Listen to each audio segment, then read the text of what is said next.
ଆମର ନିମପୁର ଠାରେ ଯେଉଁ ମେଡ଼ିକାଲ କଲେଜ ପ୍ରତିଷ୍ଠା ହେବ ସେଥିପାଇଁ 5/6/23 ଆଜିକି ଠିକ୍ 3 ବର୍ଷ 7 ଦିନ ପୂର୍ବରୁ ଆନ୍ଦୋଳନ ଆରମ୍ଭ ହୋଇଥିଲା।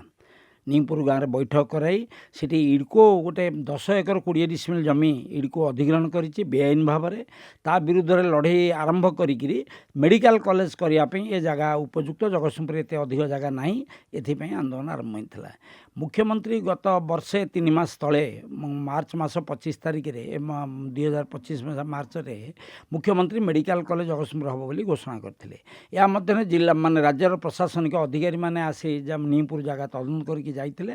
ଆଜି ଗତକାଲି ଏ ସମ୍ପର୍କରେ ବିଧିବଦ୍ଧ ବିଜ୍ଞପ୍ତି ପ୍ରକାଶ ପାଇଛି ଏବଂ ଜାଗା ଅଧିଗ୍ରହଣ ସମ୍ପର୍କରେ ଚିଠି ଆସିଛି। କିନ୍ତୁ ଏଇ ଯେଉଁ ଚିଠି ଆସିଛି ଏ ଚିଠିରେ ଟିକେ କମ୍ ଜମି ଦେଖାହେଇଛି। ପ୍ରକୃତ ଜମି ହେଉଛି ସେଠାରେ ନିମପୁର ସହିତ ଭୋଗପୁର ଏବଂ ଦେନ୍ଦୁଅ ଦୁଇଟା ମୌଜା ଅଛି। ଦୁଇଟା ମୌଜାରେ 44 ଏକର 20 ଡିସିମିଲ୍ ଜମି ଅଛି ଏବଂ ଇଡ଼୍କୋ 10 ଏକର 20 ଡିସିମିଲ୍ ଜମି ଇଡ଼୍କୋକୁ ବେଆଇନ ଭାବରେ ଦିଆଯାଇଛି। କୌଣସି ଜନସଭା ଲୋକମାନଙ୍କର ମତାମତ ନିଆଯାଇନି, ବେଆଇନ ଭାବରେ ହେଇଛି।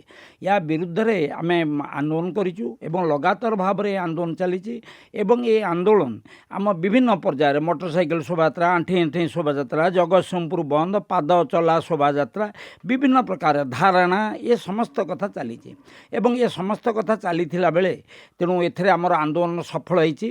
ଆମେ ସେଥିପାଇଁ ମୁଖ୍ୟମନ୍ତ୍ରୀ କୃତଜ୍ଞତା ଜଣାଉଛୁ ଏବଂ ବିଜେପି ଦଳର ଯେଉଁମାନେ କର୍ମକର୍ତ୍ତା ଅଛନ୍ତି, ଏପରିକି ବର୍ତ୍ତମାନର ଯିଏ ପ୍ରେସିଡେଣ୍ଟ ସଭାପତି ଅଛନ୍ତି ପ୍ରତାପ ମିଶ୍ର, ସିଏ ଏବଂ ତାଙ୍କର ପୂର୍ବ ସଭାପତି ସତ୍ୟବ୍ରତ ମହାପାତ୍ର, ଏମାନେ ଆନ୍ଦୋଳନର ମଧ୍ୟ କର୍ଣ୍ଣଧାର ଥିଲେ ଏବଂ ଏ ବର୍ତ୍ତମାନ ସମୟରେ ଆମର ଜଗତସିଂହପୁର ବିଧାୟକ ଅମରେନ୍ଦ୍ର ଦାସ ବିଧାନସଭାରେ ଏ ସଂକ୍ରାନ୍ତରେ କହିଛନ୍ତି, ଉଦ୍ୟମ କରିଛନ୍ତି। ବାଲିକୁଦା ଏରସମା ବିଧାୟକ ଶାରଦା ଜେନା ଉଦ୍ୟମ କରିଛନ୍ତି। ସାଂସଦ ବିଭୂତ ରାୟ ପାର୍ଲାମେଣ୍ଟରେ ଏ ସମ୍ପର୍କରେ କହିଛନ୍ତି। ସେମାନଙ୍କ ପାଖରେ ଆମେ କୃତଜ୍ଞ ଏବଂ ଜଗତସିଂହପୁରବାସୀ ଆଜି ଜଗତସିଂହପୁର ଜିଲ୍ଲା ନିମପୁର ହେଉଛି ଏଭଳି ଏକ ସ୍ଥାନ ଜଗତସିଂହପୁର ମେଡ଼ିକାଲ ଠାରୁ ମାତ୍ର 4 କିଲୋମିଟର ଦୂର ଏବଂ ଜଗତସିଂହପୁର ମ୍ୟୁନିସିପାଲିଟି ସଂଲଗ୍ନ ଜାତୀୟ ରାଜପଥ ନିମପୁର ଦେଇ ଆସିଛି ଏବଂ ମେଡ଼ିକାଲ କଲେଜ ସରକାର ଘୋଷଣା କରିବା ପରେ ବର୍ତ୍ତମାନ ସରକାରଙ୍କୁ ଆମେ ଜଗତସିଂହପୁର ଜିଲ୍ଲା ସ୍ୱାସ୍ଥ୍ୟ ସୁରକ୍ଷା ଅଭିଯାନ ତରଫରୁ କୋଟି କୋଟି ଟଙ୍କା ଦେବୁ, କିନ୍ତୁ ମୁଖ୍ୟମନ୍ତ୍ରୀ ସେଥିପାଇଁ ଇନକମ୍ ଟ୍ୟାକ୍ସ ଫ୍ରି ଏବଂ ଗୋଟିଏ ସରକାରୀ ଆକାଉଣ୍ଟ ଦେଲେ ଆମେ ଟଙ୍କା ଜମା କରିବା ଆରମ୍ଭ କରିବୁ। ତେଣୁ ମୁଖ୍ୟମନ୍ତ୍ରୀଙ୍କ ପାଖରେ ଆମେ କୃତଜ୍ଞତା ପ୍ରକାଶ କରୁଛୁ ଏବଂ ଜମିର ପରିମାଣ ଯେଉଁଟା କମ୍ ଅଛି ସେଥିପାଇଁ ପୁନର୍ବାର ଦରଖାସ୍ତ, ଦାବିପତ୍ର, ଆନ୍ଦୋଳନ ପୁନର୍ବାର ଚାଲିବ। ସମ୍ପୂର୍ଣ୍ଣ ଭାବରେ ଖୁସି ଅଛୁ। ଜଗତସିଂହପୁର ଜିଲ୍ଲାବାସୀଙ୍କର ଅବଦାନ ରହିଛି ଏଥିପାଇଁ।